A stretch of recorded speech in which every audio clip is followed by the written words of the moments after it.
नमस्कार। आज हम आपको बताएंगे पाकिस्तान और इंडिया के बीच में वो कौन से दो शाह हैं जिसके इर्द गिर्द घूम रही है इंडिया और पाकिस्तान के रिलेशंस, और साथ में बताएंगे वो सीक्रेट फ़ोन कॉल का राज जिसकी वजह से विंग कमांडर अभिनंदन को पाकिस्तान ने छोड़ा। ये दो शाह कौन हैं? ये दो शाह हैं इंडिया के होम मिनिस्टर, गृह मंत्री अमित शाह जी, और पाकिस्तान के विदेश मंत्री शाह महमूद कुरैशी।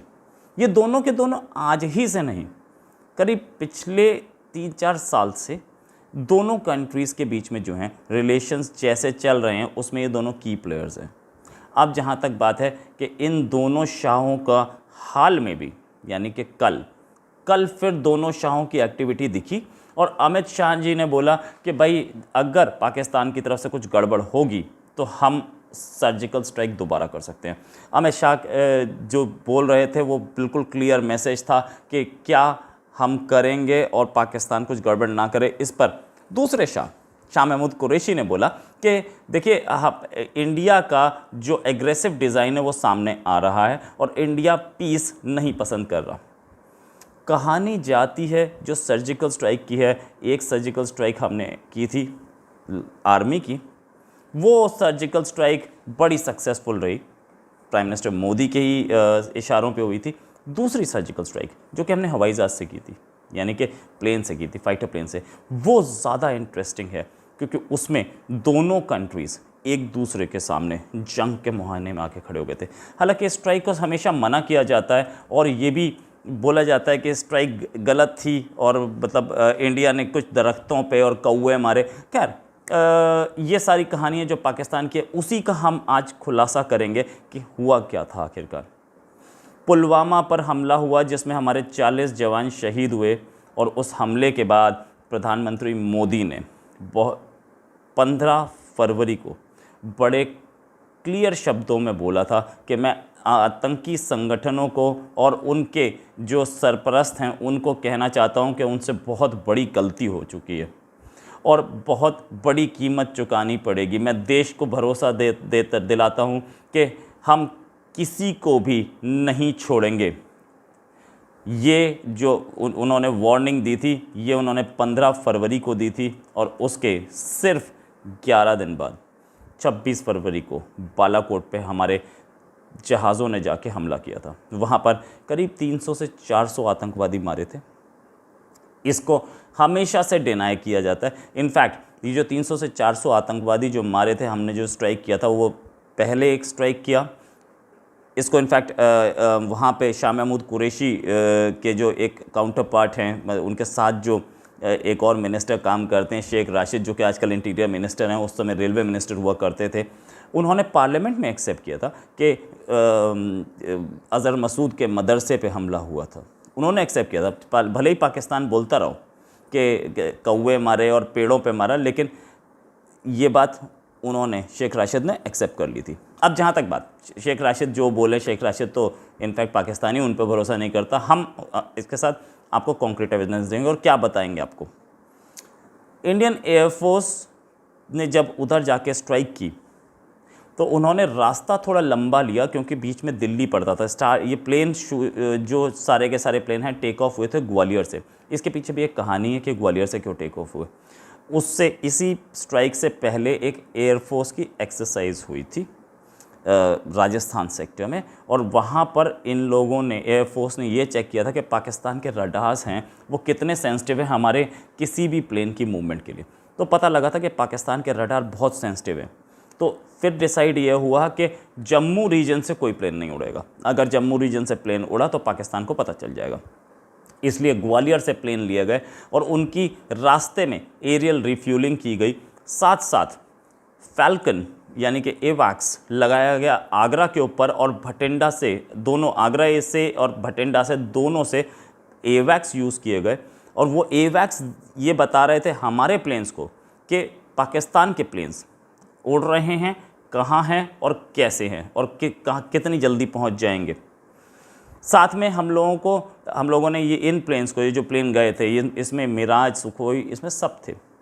तो इन प्लेन्स को एरियल रिफ्यूलिंग दी गई थी और साथ में इनको कवर दिया गया था। कवर मतलब जब हमारा ऑपरेशन हो रहा है तो ऑपरेशन के साथ साथ दूसरे प्लेन आसपास घूमते रहें ताकि कोई और ना आ पाए। इतनी बड़ी फॉर्मेशन देख के पाकिस्तानी प्लेन, ये बिल्कुल कंफर्म खबर है कि पाकिस्तानी प्लेन मूव तो किए थे इस तरफ जहाँ पे अटैक हो रहा था, लेकिन वो इतनी बड़ी फॉर्मेशन देख करके वो वापस चले गए। उनको लगा कि हम खुद मारे जाएंगे। अब आते हैं उस फ़ोन कॉल पे जो बड़ी इम्पॉर्टेंट फ़ोन कॉल थी। जब इस पुलवामा के बाद पाकिस्तानी प्लेन आए और डॉग फाइट में हमारा एक प्लेन गिरा दिया गया, अभिनंदन ने, विंग कमांडर अभिनंदन पकड़े गए, लेकिन विंग कमांडर अभिनंदन पकड़े जाने से पहले एक F-16 भी मार गिराया था जिसको पाकिस्तान आज तक डिनाई करता है। मैं उसका भी प्रूफ दूंगा। खैर, जब विंग कमांडर अभिनंदन को पकड़ा गया और पाकिस्तान ने पर्पसफुली वो फोटोग्राफ्स और वो वीडियोस रिलीज़ किए जिसमें विंग कमांडर अभिनंदन खून से लथपथ हैं, और ये फ़ोटोग्राफ्स प्राइम मिनिस्टर मोदी को दिखा दिए गए। प्राइम मिनिस्टर मोदी ने उस समय के रॉ के चीफ अनिल धस्माना को बोला कि आप वहाँ पाकिस्तान में ISI चीफ को फ़ोन करके बोल दीजिए कि हमारे विंग कमांडर को कुछ भी हुआ तो उसका बड़ा गंदा नतीजा होगा। ये अनिल धस्माना जी ने बहुत स्ट्रॉन्ग शब्दों में बता दिया उधर ISI चीफ को कि देखो, अगर हमारे विंग कमांडर को कुछ भी हुआ तो ऐसा खूनी खेल होगा कि कोई नहीं देख पाएगा, कोई बचेगा नहीं। और हमने ये जो हमारे पास आर्सेनल है, हमारे पास जो हथियार हैं, वो दिवाली पे चलाने के लिए नहीं रखे हैं। इसके बाद ISI चीफ ने अपने सरकार को बताया कि ऐसा फ़ोन आया था और ऐसी लैंग्वेज में आया था, इतनी स्ट्रिक्ट लैंग्वेज में आया था कि सब लोग कांप गए थे। इनफैक्ट बताया ये गया था कि ये बात पाकिस्तान की पार्लियामेंट में उनके ही एक फॉर्मर स्पीकर ने एक्सेप्ट की थी कि जब मीटिंग हो रही थी तो पाकिस्तानी आर्मी चीफ की टांगें कांप रही थी और पसीने आ रहे थे। ये फ़ोन कॉल के साथ साथ और क्या किया गया? राजस्थान सेक्टर में पृथ्वी मिसाइल्स लगानी शुरू कर दी थी, जो कि जिसे देखकर अमेरिका तक डर गया था कि इंडिया क्या कर रहा है। खबर ये भी है कि इंडियन नेवी ने कराची की ओर मूव करना शुरू कर दिया था और हमारी फॉरवर्ड बेसिस पर आर्मी ने तैयारी शुरू कर दी थी। हमारी तीनों फोर्सेस का एग्रेसिव पोस्चर था। साथ में 1971 के बाद पहली बार NOTAM लगाया गया था। सारे हमारे एयर बेसेस जो थे उनको तैयार करना शुरू कर दिया था। यहाँ तक कि सिविलियन जो एयरपोर्ट अमृतसर का था उसे भी खाली करा लिया गया था और उससे भी हम लोग तैयारी कर रहे थे कि यहाँ से भी हम अटैक कर सकते हैं। अभिनंदन को in fact no fly zone Pakistan को भी बना दिया गया था इस सारी इंडिया की तैयारी को देख करके। और अभिनंदन को छोड़ने के बाद, विंग कमांडर अभिनंदन को छोड़ने के बाद भी कई दिन तक पाकिस्तान पूरा नो फ्लाई जोन बना रहा था।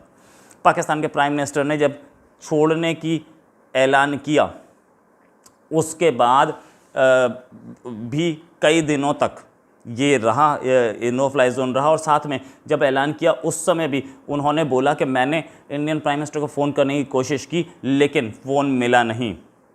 साथ में अयाज सादिक का अपना स्टेटमेंट तो था ही कि जनरल बाजवा के पैर काँप रहे थे, पसीने आ रहे थे। और एक इस मीटिंग में, जो मीटिंग थी जिसमें अयाज सादिक ने बता रहे थे कि इसमें आर्मी चीफ के टांगें काँप रही थी, उसमें पाकिस्तान के प्राइम मिनिस्टर पहुँचे ही नहीं थे। बाद में इस बात का खुलासा हमारे उस समय के जो एयर चीफ थे BS धनोआ साहब, उन्होंने खुद बोला था कि हम लोग पाकिस्तान की फॉरवर्ड ब्रिगेड्स को ख़त्म करने की पोजीशन में थे और हम लोग बहुत एग्रेसिव पोस्चर में थे। और साथ में हम लोगों ने पूरे जो उनके जो हमारी बॉर्डर के पड़ोस में जो एयर बेसेस हैं उनके ऊपर उनके ऊपर अटैक करने का खाका तैयार कर लिया था। ये सारी खबरें पाकिस्तान को कहीं ना कहीं से मिल रही थी, चाहे वो अमेरिका से मिल रही हों या चाइना से मिल रही हों, लेकिन पाकिस्तान को पता लग रहा था कि तैयारी इतनी हो चुकी है, इसलिए पाकिस्तान कांप गया था।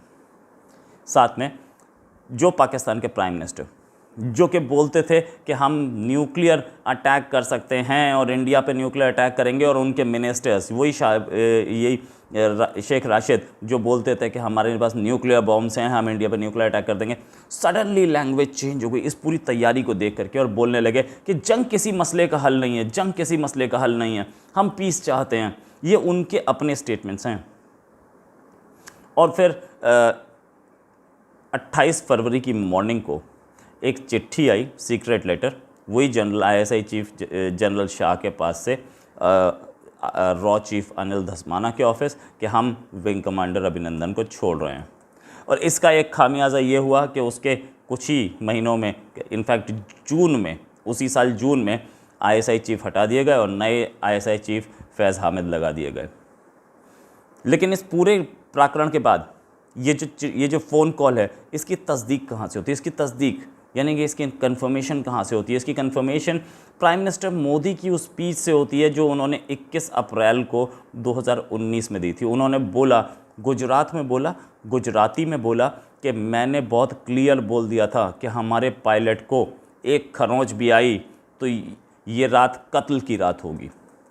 ये जो चिट्ठी वाली खबर है, इसकी तस्दीक प्राइम मिनिस्टर की लैंग्वेज में होती है। प्राइम मिनिस्टर ने जो उस समय स्पीच दी थी उसमें होती है। अब आते हैं कि F-16 गिरा था कि नहीं। पहली चीज़, पाकिस्तान ये बोलता है कि F-16 कंपनी आई, उसने आके देखा हमारे पास तो सारे हैं। तो एक MiG-21 बाइसन जो कि इतना पुराना प्लेन है, उसने लेटेस्ट F-16 को मार गिराया। यानी कि कुछ ऐसा था कि फार्मूला 1 रेस में फेरारी को हरा दिया एक फिएट ने।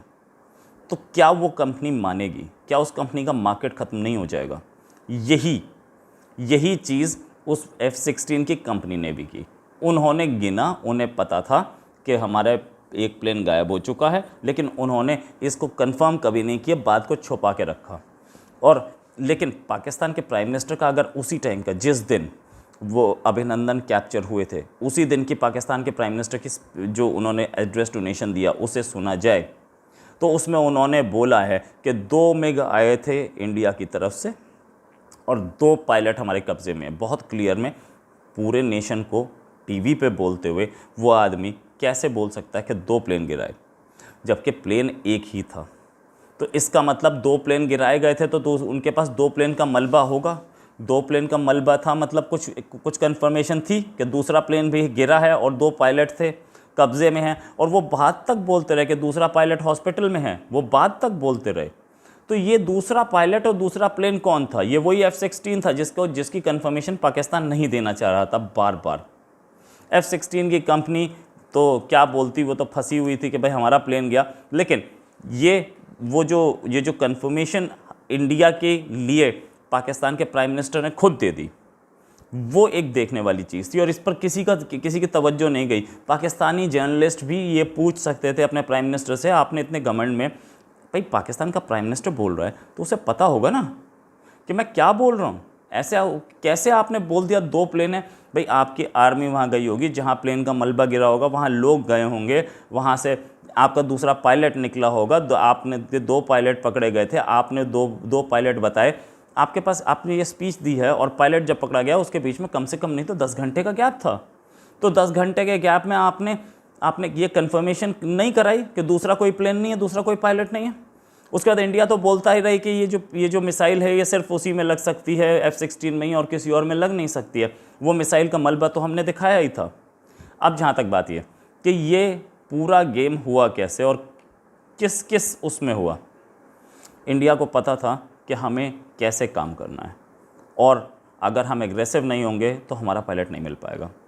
पायलट हमारा सिर्फ 2 दिन में छोड़ दिया गया और 2 दिन में छोड़ने के बाद इनफैक्ट 2 दिन से थोड़ा सा ज़्यादा टाइम लगा, लेकिन ये एक इंडिया की अचीवमेंट थी कि इतनी स्पीड से हमने अपना पायलट छुड़वा लिया, वरना उन्हें भी पता था कि इसके बाद होगा क्या।